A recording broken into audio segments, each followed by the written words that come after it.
Gérard Depardieu, bonsoir. Bonsoir Darius. Depardieu chante Barbara. C'est en train de devenir un phénomène d'émotion très rare pour un spectacle. On va parler de ça, on va parler du livre Monstre. Barbara d'abord, on a l'impression que c'est une renaissance pour elle et pour vous. C'est surtout que je sors de mon deuil un peu, parce que c'est l'anniversaire de ses 20 ans, disons, pour moi, pas de mort, mais de silence. C'est une très belle histoire d'amour. Hein. Vous la connaissiez avant de la connaître. Je crois qu'à Châteauroux, quand vous étiez gamin, Oui, bien sûr, oui. vous l'écoutez Oui. et vous frissonnez. Hein. Je l'écoutais, surtout j'étais attentif à ces...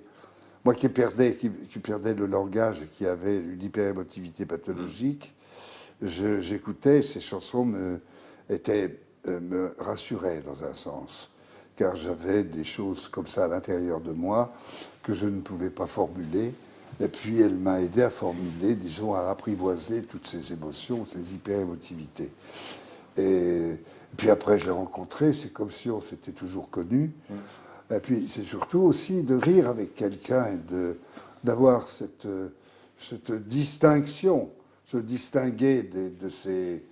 et non pas se distancier des gens sur les émotions, et puis, comment dire, être toujours un tout petit peu distancié de ce qu'elle provoquait, parce qu'il y avait une bande de fans qui étaient là sans arrêt, qui m'ont accepté dans le... C'est pas évident. Ce qui n'était pas facile. Hein. Non, au début, elle vous dit, je ne suis pas sûr qu'ils vont t'accepter. Oui, et puis j'ai dit, bon, on verra bien, laisse, de toute façon, c'est dit. Et puis, bon, moi, je me suis amusé, je lui ai fait... Mais elle ne supportait pas que je m'en aille très loin. C'est une histoire d'amour, c'était une histoire d'amour qui en dit beaucoup sur votre rapport avec les femmes. Vous dites, je n'ai pas été collectionneur de femmes. Hein. Non. Je préférais ces histoires d'amour-là. Oui, je préfère l'amitié féminine. Je pense que je suis plus... C'est difficile d'enlever ces pudeurs. Et puis, je ne me suis jamais senti un homme à femme, ou un homme collectionneur, ni un chasseur, ni une sorte... Pas donjon, parce que ça n'a rien à voir. Mais je n'ai pas... C'est une autre... J'étais trop inquiet de... Déjà, moi, je ne m'aimais pas. J'ai malheureusement ma fille Julie qui a cette tare-là, qui ne se supporte pas. Les films, je ne me supporte pas dans les films, ni mon image. Vous ne vous êtes jamais trouvé beau? Non, jamais. Puis, pourquoi la beauté, c'est surtout une présence et une énergie. C'est ce qui émane de soi. La beauté plastique, non. Et je trouve que les hommes, en général, plus ça va, plus ils se ressemblent tous. Je pense que les politiques, maintenant, quand je les vois, ressemblent à des présentateurs de télévision. Darius, tu n'es pas de ceux-là. Tu n'es pas ni politique ni présentateur. Tu es un homme qui aime ce qu'il fait, mais je trouve quand même... Et puis en plus, tu es dans une télévision humaine. Tu n'es pas dans les télévisions qu'on a, comme dans ce PAF français, ou de certaines télévisions privées. Quand on regarde les télévisions du monde entier, elles se ressemblent toutes. Que ce soit les télévisions américaines qui sont imbuvables, avec une voix qu'on n'entend pas. Moi, je ne comprends même plus l'américain. Pas l'anglais, c'est différent l'anglais. Mais l'américain, quand j'entends comment on parle, comment on agresse les mots, comment on est sans voix quand on écoute ces commentateurs ou ces gens qui disent le journal télévisé. Ça en dit beaucoup de la manière de Depardieu. Dire les mots, ça reste la chose la plus importante pour vous. Oui, c'est le plus intéressant, disons. C'est que donner le juste souffle aux mots. Et puis aussi, qu'est-ce qui fait la présence ou qu'est-ce qui fait un récit. C'est ce qui se passe entre les mots. C'est le silence qu'il y a et comment on attaque la seconde. C'est exactement du chant, c'est comme pour Barbara. Dans Monstre, vous vous moquez vous dites les cons qui ne supportent pas l'idée de l'oreillette. Vous avez une oreillette sur scène dans certains spectacles. Oui. Ah ben oui, mais c'est rien. En réalité, vous dites, il n'y a pas la musique dans l'oreille. C'est simplement l'oreillette, c'est parce que, et j'adore ça, c'est une autre façon de jouer. Ça nous évite de penser. C'est la partition. Voilà. C'est une chose qui me permet de respirer et de prendre ce que je veux comme temps. Là, elle suit pas. L'oreillette suit ou suit pas. Derrière, il y a des paniques, mais ça va. En tout cas, ça va toujours. Là, l'oreillette, c'est simple, les prompteurs, c'est très bien. Il y a de plus en plus d'acteurs maintenant qui jouent avec des oreillettes et avec des prompteurs. C'est tellement simple. Parce que le plus grave d'un acteur, c'est la peur. Et souvent, cette peur engendre sa peur de ne pas savoir le texte. Ça, il y a longtemps que j'ai chié dessus. Ça fait longtemps, même dans Tartuffe. Je me suis même amusé un jour que j'étais ivre, j'avais trop bu. Et c'est Elisabeth Depardieu qui jouait Elmire. Dans la tirade d'Amour, où Tartuffe, qui était envoyé par Louis XIV pour espionner la maison Orgon, donc, qui pensait être un frondeur, et Tartuffe était une sorte d'espion d'Élysée en abbé. Et quand Orgon était sous la table, la fameuse déclaration d'amour à Elmire, je me suis même amusé un jour à me la faire souffler par Elmire. Parce que je ne me souviens plus du texte. Et elle me dit, et je la fais souffler jusqu'à ce que le public entende. Qu'elle me souffle ce que je dois lui dire comme parole d'amour, ma déclaration d'amour. Et c'était extraordinaire parce que les gens ont vu et ont senti tout de suite que l'amour, ça vient souvent avec celui qui vous inspire. Et elle inspirait de l'amour à Tartuffe. Et c'est vrai que quand on peut dire des mots d'amour à quelqu'un qu'on aime, c'est elle qui vous inspire ces mots. Cyrano, quand il fait un fameux Christian de De Villette et qui fait au balcon, qui souffle à Christian ce qu'il doit dire à Roxane, c'est exactement l'idée de ce que peut être l'amour dans un homme, et parce que c'est vrai que c'est difficile de dégager les pudeurs et de pouvoir embrasser, caresser, sans parler de faire l'amour après. C'est très, très, très difficile, cette liberté. Ce que disent des psychanalystes, le désir, c'est le désir de l'autre, c'est ça? C'est ce que vous avez éprouvé avec Barbara aussi? Oui, bien sûr, parce que le Barbara, c'est une connaissance.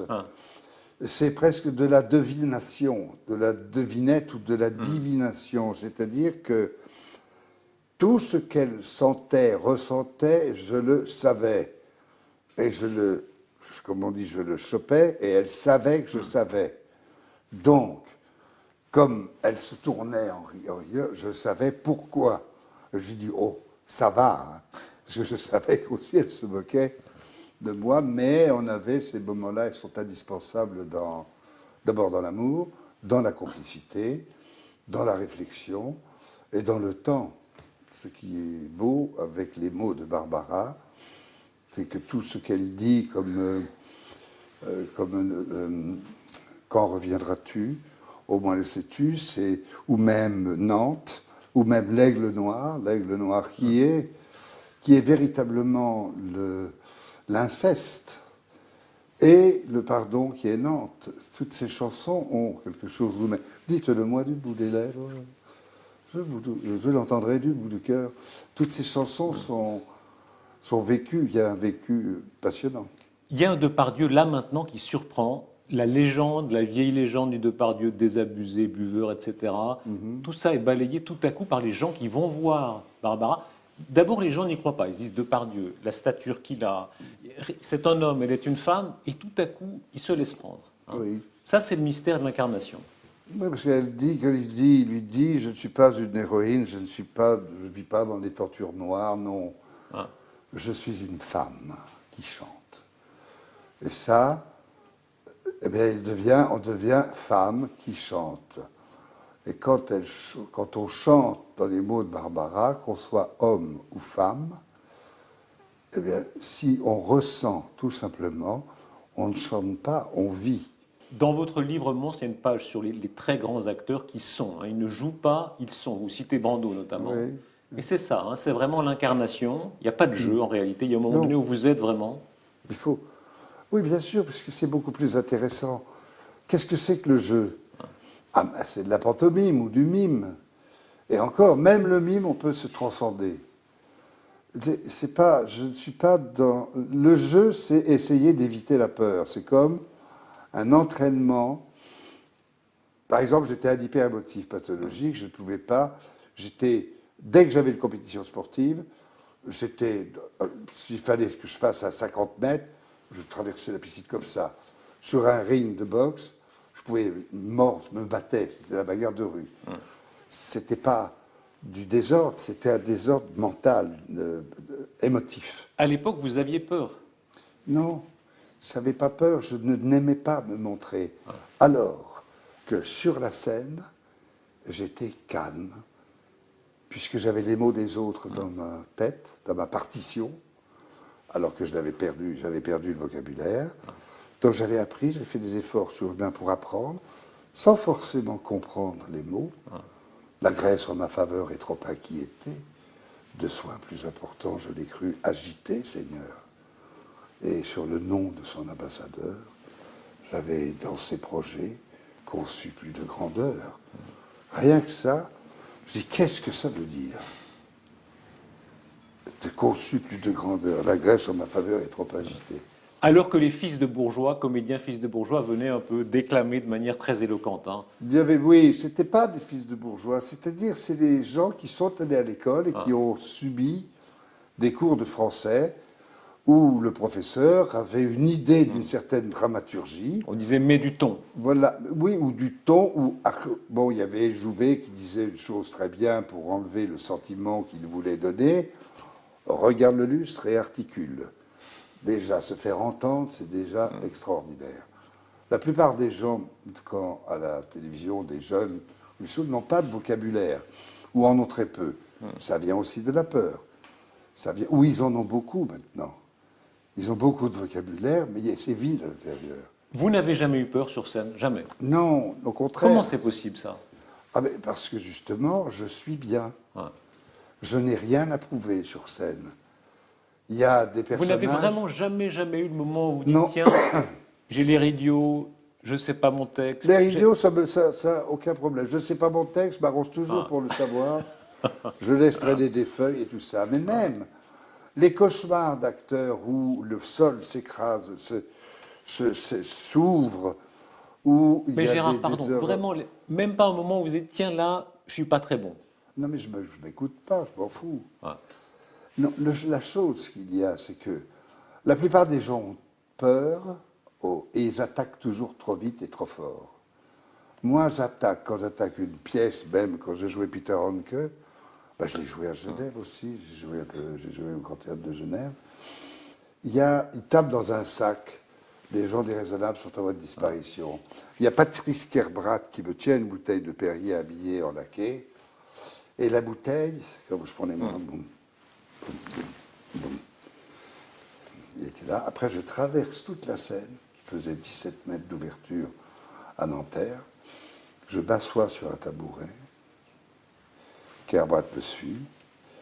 Comme c'est moi qui devais parler en premier, donc j'avais tout le temps d'un silence énorme où je regarde les gens. Je regarde mon valet et je dis, au moment où les gens se disent qu'est-ce qui se passe, il y a un silence total, donc accident dans la scène, et je dis doucement, je suis triste aujourd'hui. Et l'autre derrière, oui, et alors? Parce que, bon, re-ambiance à faire, retrouver le moment. Ce matin, j'ai vu ma femme en peignoir avec ses ongles de pied vernis, et tout à coup, je me suis senti seul. C'était une solitude si palpable que je peux en parler tout naturellement. Et là, il enchaîne. Et là, tout le monde écoutait tout alors que je parlais doucement. Et je pense que c'est souvent comme ça. Le public est beaucoup plus intelligent que ce que les acteurs ne considèrent. Rien n'échappe au public. Rien n'échappe au public, même le public qui se sous-estime. Et à la Comédie Française, par exemple, il y avait beaucoup de vieilles traditions qui parfois, et c'est vrai que dans les vers, quand on déclamait d'une certaine façon, parce que maintenant ça a changé, les écoutes ont changé, mais il était très possible pour un acteur de dire 1, 2, 3, 4, 5, 6, 7, 8, 9, 11, 12. Avec une conviction, tu peux faire passer des chiffres. Il y a un Depardieu surprenant avec Barbara, surprenant avec Monstre. Il y a un petit côté manuel de vie, de survie dans Monstre, manuel philosophique même, le désir. Alors il y a beaucoup de pages sur le désir où vous dites, voilà, vous dites pas la volonté. La volonté, c'est un petit côté guerrier qui vous plaît pas. Oui, c'est trop, oui, c'est Le ça. désir. Oui. Et vous dites, le désir, il faut le retrouver. C'est un travail. Ben oui. Le désir, surtout quand on n'est pas désiré, eh bien, il faut essayer de se faire désirer. Et comment peut-on se faire désirer? Certainement pas en faisant la gueule. Il faut sourire et puis être attentif, écouter. Oui, qu'est-ce que je peux faire? C'est tout. Si vous arrivez fermé dans une société qui ne vous a pas désiré, c'est pas la peine, il faut passer son chemin. Vous avez beaucoup séduit en réalité. Hein. Vous avez beaucoup séduit, beaucoup souri. Vous vouliez les rôles quand vous avez voulu le rôle des valseuses, quand vous êtes battu pour certains castings. Oui. Est-ce qu'il y a un moment donné où vous avez moins séduit, où vous étiez désabusé? Non, mais bien entendu, on passe tous par des moments. C'est pas tous les jours le 14 juillet. Je veux dire, même au lit, on n'est pas toujours en érection. Il y a des moments où l'âge te ramène à la raison de tes couilles, si j'ose dire. Vous citez Buñuel, il y a une phrase fantastique de Buñuel qui dit, voilà, je ne bande plus, et c'est maintenant que ça devient bien. Oui, parce que le désir commence vraiment. Oui, non, bien entendu, que c'est pas ce désir-là. C'est le désir après le désir. L'acte de faire ou de ne pas faire l'amour, ça fait partie du chasseur, ça fait partie aussi d'un manque de confiance en soi, et on se rassure dans une certaine de jeu de séduction. Mais ça, ce n'est pas intéressant. On peut crâner avec des mots qui peuvent choquer, mais là n'est pas la question. La question est de se sentir bien et d'être libre. Et la liberté, ça ne peut s'obtenir que sans mensonge, dans une franchise totale. La déprime, comment surmonter la déprime? Il y a des très belles trouvailles d'écriture chez vous quand vous dites, quand vous étiez déprimé, vous étiez le boucher de vous-même. Hein. J'étais le boucher de moi-même. Oui, bien sûr. Mais la boisson, l'abrutissement de soi-même? Oui, l'abrutissement, mais déjà quand on va là-dedans, parce que la déprime, c'est une maladie. Il arrive, d'abord il faut supprimer les antidépresseurs, ça c'est terrible. C'est des choses qui vous... Mais il faut... Bon, moi j'ai fait un peu d'analyse, mais ce n'est pas l'analyse qui vous rend intelligent. Disons que ça vous met en accord avec vous-même parce que vous arrivez à trouver un espèce de dialogue avec vous-même. Pourquoi les choses? Pourquoi je réagis comme ça? Pourquoi ça? C'est vous qui faites et vous décidez vous-même de l'arrêter. Il y a quelques lignes où vous racontez, c'est une très belle page, où vous racontez Depardieu méditant. Et vous dites, je me couche. Hein. De nouveau, vous retrouvez une métaphore avec le boucher, hein, comme la viande sur l'étal, comme ça. Oui, vous ça c'est pour le yoga, ça c'est le hatha yoga. Et vous méditez. Dans le hatha yoga, c'est simplement d'essayer d'enlever tous les nerfs, essayer de détendre le muscle le plus difficile, qui est celui-ci, la déglutition, qui est la survie. Parce que si on arrive à ne pas... Là, ce qui vous interpelle sur votre détente, c'est la déglutition. C'est la salive qui coule toute seule. Et de peur de vous noyer... Le public, vous l'aimez. Oui, quand vous chantez Barbara, ça me frappe. Il y a vraiment une communion qui se produit. Oui, c'est Barbara. Je pense qu'ils aiment Barbara. Puis ils ne pensaient pas que je ne sais pas, c'est difficile de penser. Non, je suis une femme qui chante. Voilà, puis après, j'enchaîne sur la salle des ventes et surtout. Et puis c'est tellement simple avec les mots de Barbara. La mort, elle a été très présente dans votre vie. Oui. Il y a cette phrase dans le Monstre, vous dites, on décide de mourir. Ça trouble d'abord, mais vous dites, voilà, c'est quand quelque chose s'est cassé, on décide de mourir avant de mourir. Moi, je pense, oui. Hein? Je pense, j'ai vu des gens qui décidaient de mourir. Bien sûr. Il y a beaucoup de gens... ma mère, par exemple, s'est arrêtée. Quand je suis venu une semaine avant, j'ai senti que ça partait, et je suis arrivé, parce que l'avion a mal atterri là, parce qu'il y avait on chargeait des armes pour l'Irak, et ce n'était pas des armes de destruction massive, comme ces abrutis de Cheney a dit, en disant « Ah ben non, on s'est trompé ». Après qu'il l'ait tué comme un porc, Et donc là, je devais atterrir à Châteauroux, mais comme M. Mitterrand vendait beaucoup d'armes en Irak, et donc j'ai pas pu, j'ai atterri à Montluçon, et puis je suis arrivé 2 heures de retard au moment juste où elle m'a fait un signe, parce qu'elle ne voyait pas, elle avait un diabète qui la rendait aveugle, et une espèce de paix, voilà, comme ça. C'est tout, le dernier. Mais j'avais parlé avec elle avant. Vous Pour croyez mon père, pareil, oui. à la communion avec les morts? Ah oui, mais je crois bien sûr, Ouais. je crois bien sûr. Pour moi, la mort existe. Non, il y a entre le vide et l'absence. Voilà. L'absence est quelque chose de terrible. C'est quelqu'un qui est parti. Mais il est absent de la pièce, mais il est présent en vous. Alors, ce qui est le plus terrible dans la mort, c'est l'idée du vide. C'est quand on arrive à oublier ses morts. Alors ça, c'est grave. Mais disons que moi, je ne les oublie pas. Ils se révèlent à moi partout où je passe.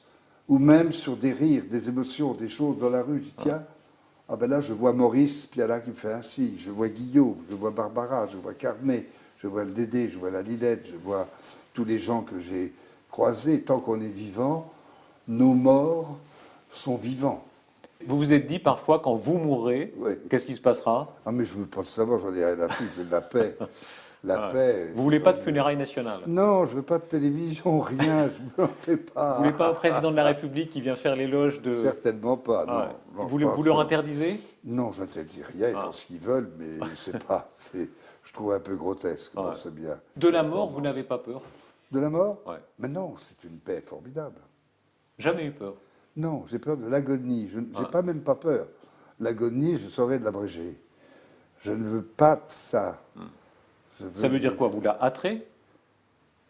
Non, je me ferai faire une piqûre. Je prends il faut avoir ça. Je trouve ça complètement bête. C'est vrai que c'est pas à mettre dans les mains de tout le monde, la mort.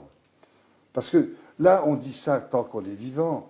Et je connais une personne qui est proche de ça et qui devient un légume et qui, même si elle a 5 minutes de conscience, dans ces 5 minutes, ça lui suffit pour recharger ses batteries d'une journée de légumes.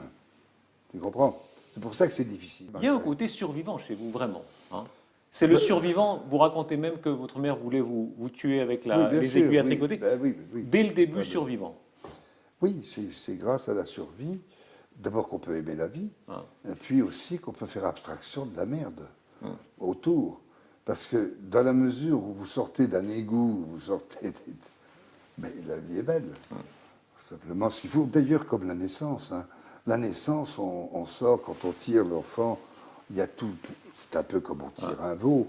Tu as tout ce sérum qui vient, le liquide, tu as cette poche, tu as tous ces os. Après, il faut couper le cordon, après on nettoie. Après, d'abord, là, vu que le cordon se vide pour pas bien, et paf, on fait. Après, il faut faire le nœud. Et après, on prend et on frappe pour que cette enveloppe, que sont les poumons, soit déchirée par l'air. Et ça, c'est un... Et d'ailleurs, on meurt comme on est. Parce que qu'est-ce qui est le pire dans la mort? C'est le souffle. Il n'y a plus de souffle. Et ça, c'est très douloureux. Alors, il ne faut pas seulement que de la morphine pour calmer les douleurs. Il faut aussi essayer d'un calmant pour ne plus avoir la conscience de s'asphyxier. On a l'impression que vous jouez toujours plus au souffle, d'ailleurs, aujourd'hui. Oui. On entend votre souffle. Oui, Hein? oui, c'est vrai. Je suis dans les ingénieurs du son, on me dit, mais si tu veux pas que je... Bon, ça va, il est vivant, moi. Bon. Vous êtes heureux? Ah ben, oui. Oui. Oui, bah oui. Oui. Non, non, non, oui, je suis heureux comme je suis heureux de vivre, je suis heureux de... Mais je suis inquiet pour les autres, parce que ce qu'on nous montre ou ce qu'on nous met dans la tête est parfois manque de réfléchi. Et je ne suis pas heureux qu'on ait de moins en moins de culture. La pensée morcelée, les réseaux sociaux, le Oui, manque ça, de ça me- concentration. ça voilà. me- ça me- Il y a un compte Twitter, Gérard Depardieu. Évidemment, Non, c'est pas vous. moi. Je Non, sais bien. bien sûr, puis Ouais. ils le savent, mais c'est impossible. Donc à partir du moment où on est contrôlé comme ça, Ouais. je me dis que la société ne peut pas aller bien. On a l'impression que vous ne vous sentez pas vu. Quel âge avez-vous aujourd'hui? Je vais sur les 70 ans Ouais. en chantant. Et franchement, on vous regarde, la façon de bouger, la façon d'être, on n'a pas l'impression que vous vous sentez vieux. Non. Je me sens vieux quand on a... Non, les seuls moments où je me dis, tiens, ça fait du bien de pouvoir... C'est que je suis de plus en plus, pas silencieux, Ah. mais je peux rester avec mes propres bruits. Avant, je ne supportais pas d'entendre... J'entendais mes propres bruits comme ceux d'un inconnu dans une cabine à côté, disait Handke.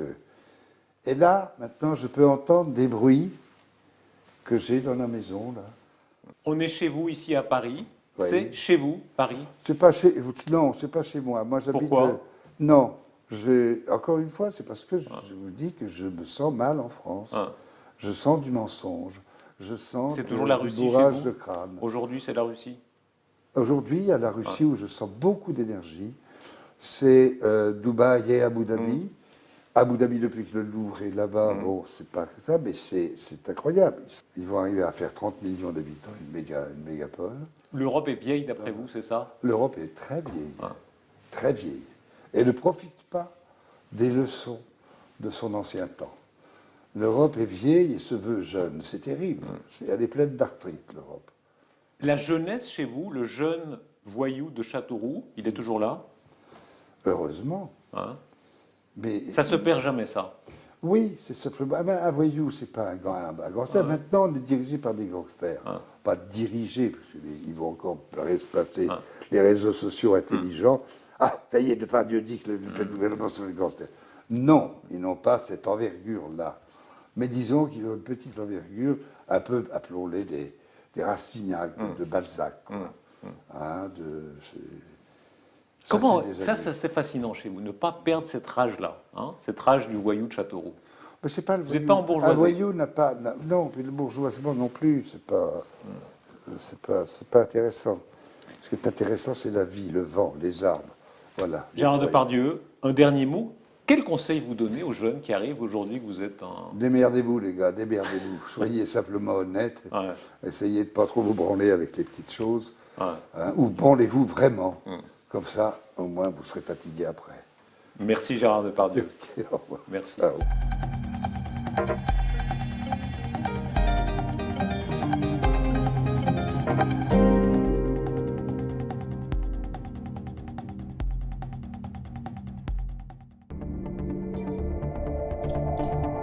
Pardonnez-moi avec le matin dimanche.